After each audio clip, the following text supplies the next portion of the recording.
জুলাই মাসের শেষ নাগাদই শুনতে পেরেছিলেন, বিভিন্ন টিভি চ্যানেলে দেখানো হয়েছিল আগস্ট মাসের প্রথম সপ্তাহ থেকেই পশ্চিমবঙ্গে এসআইআর শুরু হতে পারে। এই বিষয়ে কিন্তু বিজ্ঞপ্তি জারি হতে পারে, ইলেকশন কমিশন অফ ইন্ডিয়ার তরফ থেকে বিজ্ঞপ্তি কিন্তু বের করা হতে পারে। তবে আগস্ট মাসের প্রায় 2 সপ্তাহ হয়ে গেল, এখনো পর্যন্ত স্পেশাল ইন্টেন্সিভ ডিভিশন অথবা এসআইআর নিয়ে পশ্চিমবঙ্গের জন্য কোনো বিজ্ঞপ্তি জারি করা হয়নি। তবে ইতিমধ্যেই বিএলওদের প্রশিক্ষণের কাজ কিন্তু কিছু কিছু জায়গায় শেষ করা হয়েছে পশ্চিমবঙ্গে। সে বিষয়ে অলরেডি আগে আপনাদের আমি ভিডিওর মাধ্যমে জানিয়েছি।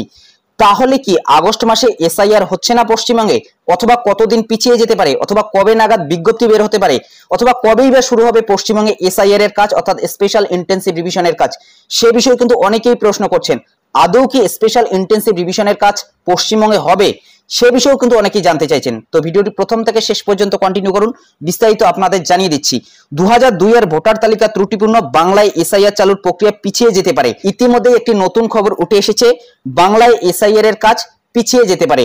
তাছাড়াও বর্তমানে রাজ্য ও কেন্দ্রের কি অবস্থান রয়েছে সে বিষয়েও কিন্তু নতুন আপডেট চলে এসেছে। বিস্তারিত জানার জন্য আবারও জানিয়ে দিচ্ছি, ভিডিওটি প্রথম থেকে শেষ পর্যন্ত কন্টিনিউ করুন এবং আপনাদের মনে যে প্রশ্নগুলো এসআইআর নিয়ে, সমস্ত প্রশ্নের উত্তর পেয়ে যাবেন। অনেকেই কিন্তু জানতে চাইছেন এসআইআর পশ্চিমবঙ্গে কবে শুরু হবে, অথবা এই বিষয়ে কোনো বিজ্ঞপ্তি বের করা হয়েছে কিনা। তো ভিডিওর শুরুতেই আপনাদের জানিয়ে দিচ্ছি, বর্তমান যে আপনি ভিডিওটি দেখছেন অথবা আজকের তারিখ পর্যন্ত কোনো ধরনের বিজ্ঞপ্তি জারি করা হয়নি। তবে আগস্ট মাসেই বিজ্ঞপ্তি বের হতে পারে কিনা সে বিষয়েও কিন্তু নতুন একটি আপডেট চলে এসেছে। তো ভিডিওটি শুরু করার আগে ছোট্ট একটি রিকোয়েস্ট, ভিডিওটিতে একটি লাইক করে দিন, চ্যানেলে নতুন হলে চ্যানেলটি সাবস্ক্রাইব করে নিয়ে পাশে থাকা বেল আইকনটি প্রেস করে অল নোটিফিকেশনটি অন করে দিন। এরই মধ্যে নতুন একটি খবর, পশ্চিমবঙ্গে এসআইআর অর্থাৎ স্পেশাল ইন্টেন্সিভ ডিভিশন, যেটাকে আপনারা ভোটার কার্ড যাচাইকরণ বলছেন, সে নিয়ে রাজ্য এবং কেন্দ্রের বর্তমানে কি অবস্থান রয়েছে সে বিষয়েও কিন্তু আপডেট চলে এসেছে। তাছাড়াও বিরোধী দল কি জানাচ্ছে সে বিষয়েও কিন্তু আপনাদের তথ্য জানাবো। চলুন বিস্তারিত জেনে নিচ্ছি। বিহারে এসআইআর নিয়ে তুঙ্গে বিতর্ক, এই আবহে পশ্চিমবঙ্গে তা কবে চালু হবে তা নিয়ে সন্দিহান নির্বাচন কমিশন। বিহারে এসআইআর এ গুরুত্বপূর্ণ 2002 সালের ভোটার তালিকা, কিন্তু বাংলায় তা সম্ভব হচ্ছে না। অর্থাৎ বিহারের ক্ষেত্রে কিন্তু এই বিষয়টি বলা হয়েছে। ইন্ডিয়ান এক্সপ্রেসের প্রতিবেদনে উল্লেখ, নির্বাচন কমিশন যে 2002 সালের ভোটার তালিকা প্রকাশ করেছিল দেখা যাচ্ছে তা ত্রুটিপূর্ণ। অর্থাৎ ইতিমধ্যেই পশ্চিমবঙ্গে কিন্তু 2002 সালের ভোটার লিস্ট প্রকাশ করা হয়েছে। অফিসিয়াল ওয়েবসাইট থেকে কিন্তু আপনারা 2002 সালের ভোটার লিস্ট দেখতে পারবেন। এবং আপনারা জানেন 2002 সালের ভোটার লিস্টে কিন্তু পশ্চিমবঙ্গের এসআইআর ক্ষেত্রে অনেকটাই গুরুত্বপূর্ণ।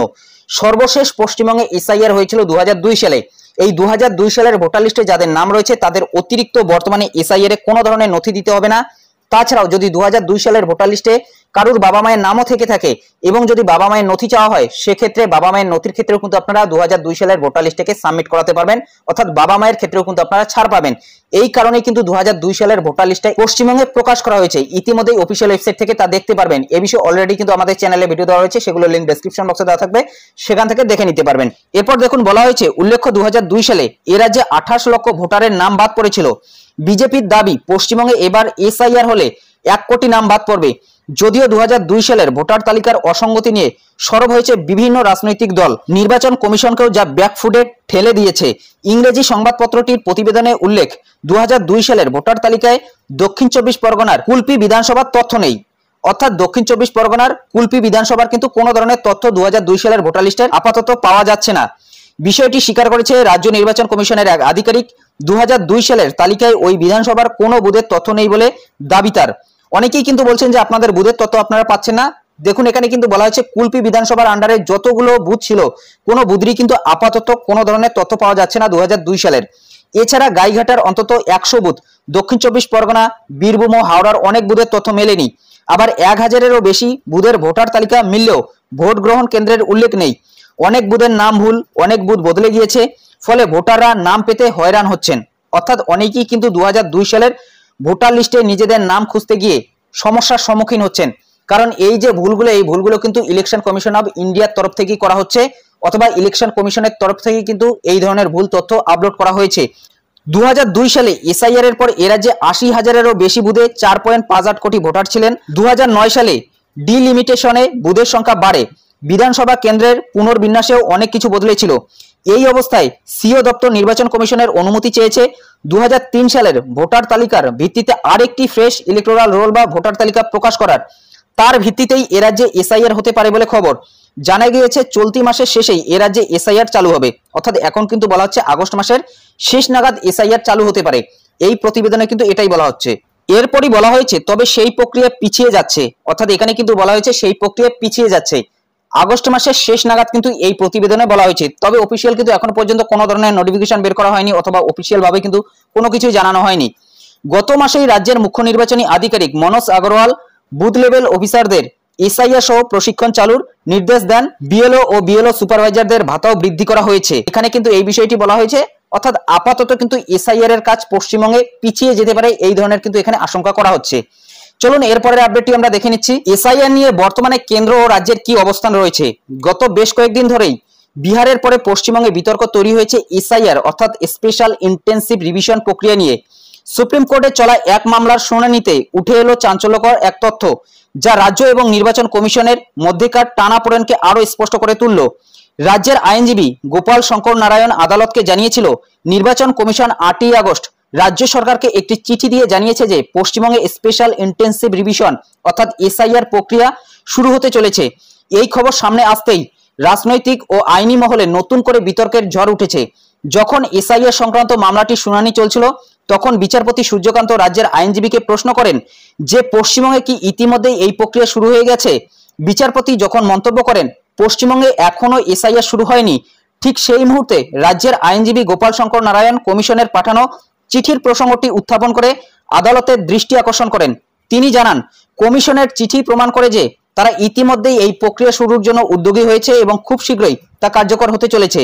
শুনানি শুরুতেই সিনিয়র আইনজীবী অভিষেক মনু সিংভি প্রশ্ন তুলে বলেন, আধার কার্ডকে প্রমাণ হিসেবে ধরা হচ্ছে না। প্রায় সব বাড়িতেই জল, বিদ্যুৎ বা গ্যাস সংযোগ থাকলেও সেগুলিকেও মান্যতা দেওয়া হয়নি।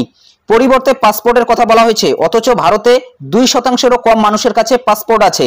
কমিশনের চাওয়া বাকি নথিগুলির অনেকগুলোই সাধারণ মানুষের নাগালের বাইরে। কারোর যদি নিজস্ব জমি না থাকে তবে তালিকার 5, 6 ও 7 নম্বর নথি স্বাভাবিকভাবেই বাদ পড়বে।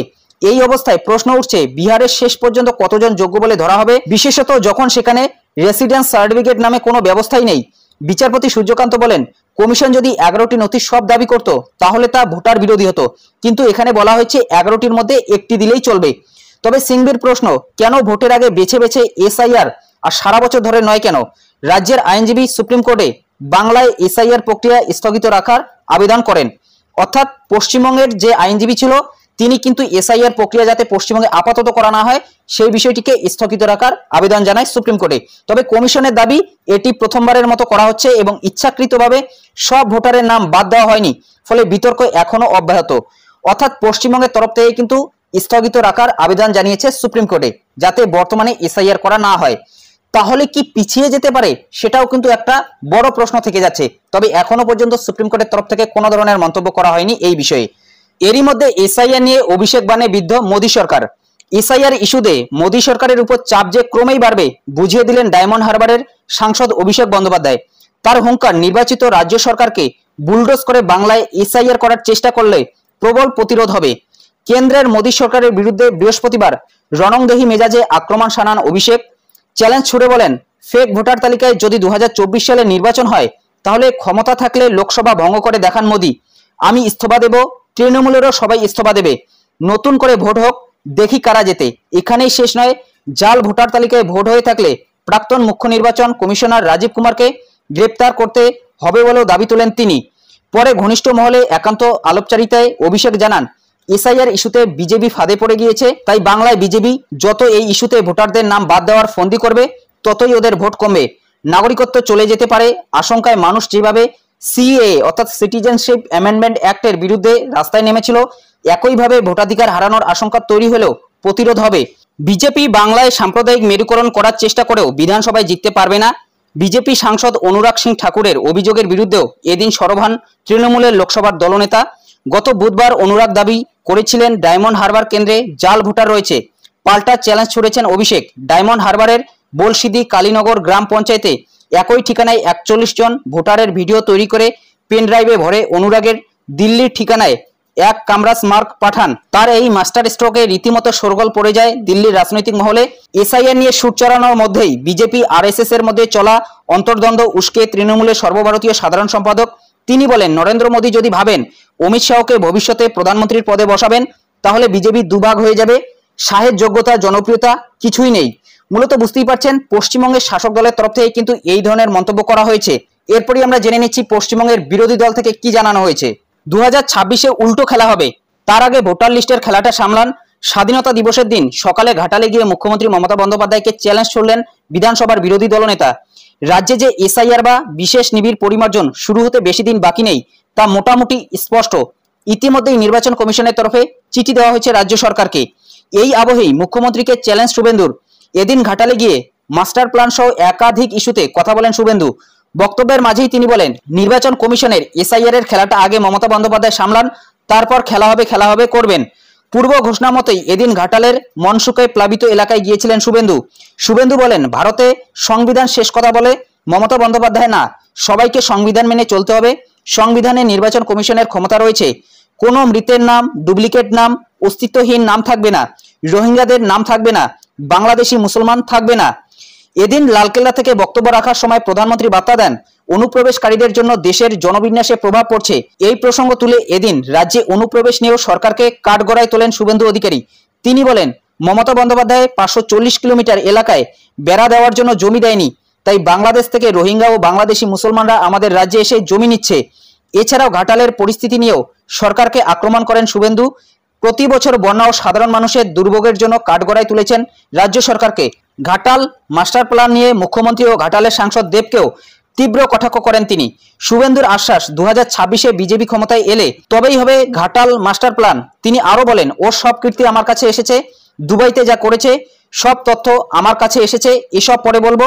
এলাকার সাংসদ দেব সম্পর্কে সাংবাদিকদের মুখোমুখি হয়ে শুভেন্দু বলেন, অর্থাৎ বিরোধী দল থেকে কিন্তু এটাই জানানো হয়েছে, পশ্চিমবঙ্গের বিরোধী দল থেকে কিন্তু এই সমস্ত মন্তব্য করা হয়েছে।